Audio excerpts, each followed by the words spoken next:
Good morning students. आज का topic है सीबीएसई क्लास 9th। टॉपिक काल, डिस्क्रिप्शन काल एवं काल के भेद। तो आज अपन काल के बारे में पढ़ेंगे। काल का मतलब समय से होता है। अब समय किसका? क्रिया करने का। कि क्रिया करने के समय का ज्ञान हमारे को काल के द्वारा होता है। तो काल के बारे में देखते हैं। काल का अर्थ होता है समय से। क्रिया के जिस रूप से उसके घटनीय होने के समय का बोध होता है उसके काल कहते हैं। मतलब क्रिया किस समय में की जा रही है उसी को काल कहा जाता है। अब क्रिया के पूर्ण तथा अपूर्ण अवस्था का बोध भी काल द्वारा ही होता है। कि क्रिया पूर्ण है या अपूर्ण है इसका बोध भी हमारे को काल के द्वारा ही होता है। तो क्रिया को, काल को इस प्रकार से डिफाइन कर सकते हैं कि क्रिया के जिस रूप से उसके होने के समय का बोध हो, समय का पता चले, उसको अपन काल कहते हैं। क्योंकि मतलब काम जो किया जा रहा है, क्रिया जो की जा रही है वो किस समय में की जा रही है उसको अपन काल कहते हैं। फॉर एग्जाम्पल देखते हैं, ये 3 उदाहरण दिए हुए हैं। आदित्य ने किताब पढ़ी। तो पढ़ी जो क्रिया है उसके बीते समय का बोध हो रहा है कि काम जो किया जा रहा है बीते हुए समय में किया जा रहा है। सेकंड है आदित्य किताब पढ़ रहा है।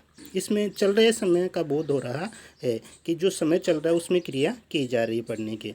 आदित्य किताब पढ़ेगा। अब पढ़ेगा जो क्रिया है उसके द्वारा हमें आने वाले समय में क्रिया करने का बोध हो रहा है। तो पहले उदाहरण के द्वारा बीते समय का बोध हो रहा है, सेकंड के द्वारा चल रहे समय का बोध हो रहा है और आने वाले समय का बोध तीसरे उदाहरण के द्वारा हो रहा है। इसलिए इनको अपन काल कहेंगे। और इसी आधार पर काल के 3 भेद होते हैं।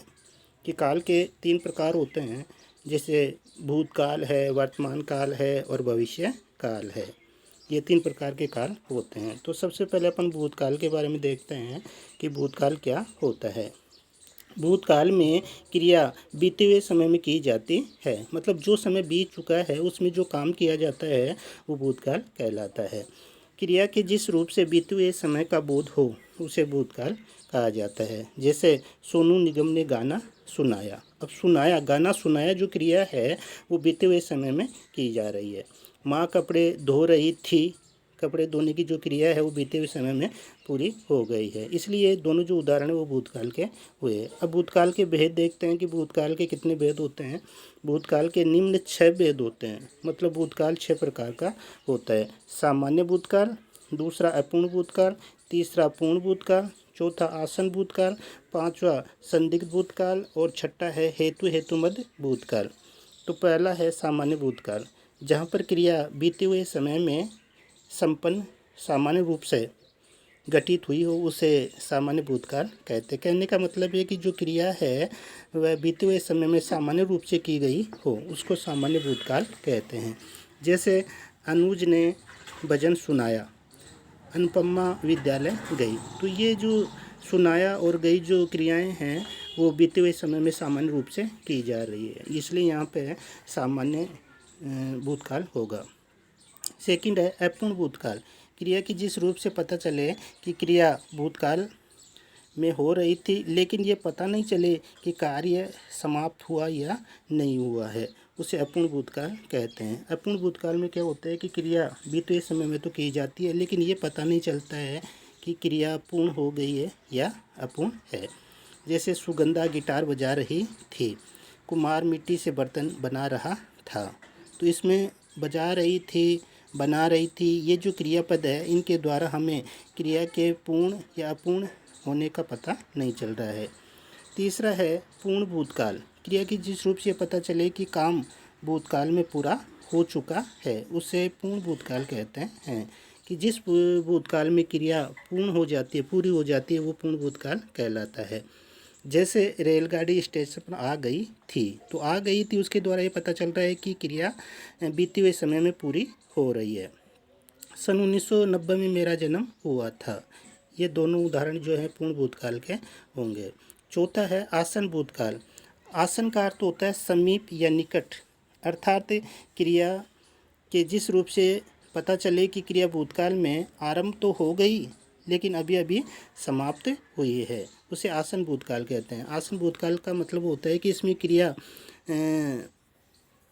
अभी अभी क्रिया जो होती है अभी अभी चालू तो हो गई है, आरंभ होकर के अभी अभी समाप्त भी हो गई है, मतलब अभी शुरू भी हो गई और अभी समाप्त भी और आसन भूतकाल होता है। जैसे मैंने उठते ही कपड़े धो लिए, माँ अभी अभी हरिद्वार से आई है, तो कपड़े धो लिए और आई है, ये ऐसी क्रियाएं हैं जिनके भूतकाल में आरंभ होकर के अभी अभी समाप्त हुई है। पांचवा है संदिग्ध भूतकाल। बीते हुए समय में जिस काम में होने का संदेह पैदा हो, मतलब बीते हुए समय में जो क्रिया की जा रही है उसमें संदेह हो, शंका हो, उसे संदिग्ध भूतकाल कहा जाता है। जैसे पिताजी आगरा से आ चुके होंगे, फिल्म समाप्त हो गई होगी, तो आ चुके होंगे, हो गई होगी, ये ऐसी क्रियाएं हैं जिनके द्वारा हमें क्रिया के पूर्ण होने में संदेह प्रकट हो रहा है बीते हुए समय में, इसलिए इनको संदिग्ध भूतकाल कहेंगे। अगला छठा है हेतु मध्य भूतकाल।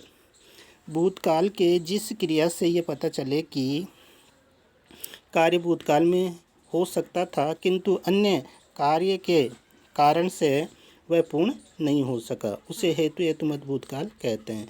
कि हेतु मध्य भूतकाल वहाँ पे होता है कि क्रिया के जिस रूप से हमारे को ये पता चलता है कि क्रिया भूतकाल में हो सकती थी लेकिन किसी अन्य कारण के कारण वह पूर्ण नहीं हो सका, उसे हेतु मध्य भूतकाल कहा जाता है। जैसे यदि वर्षा होती तो फसल भी अच्छी होती, और दूसरा यदि तुम घर आते तो सबसे मिल लेते। तो कहने का मतलब कि हेतु मध्य भूतकाल में क्या होता है कि कारण या शर्त रखा जाता है क्रिया के भूतकाल में होने का। जैसे यदि वर्षा होती तो फसल अच्छी होती, तो ये शर्त है कि वर्षा अच्छी होती तो फसल भी अच्छी होती, और तुम घर आ जाते तो सबसे मिल लेते। धन्यवाद।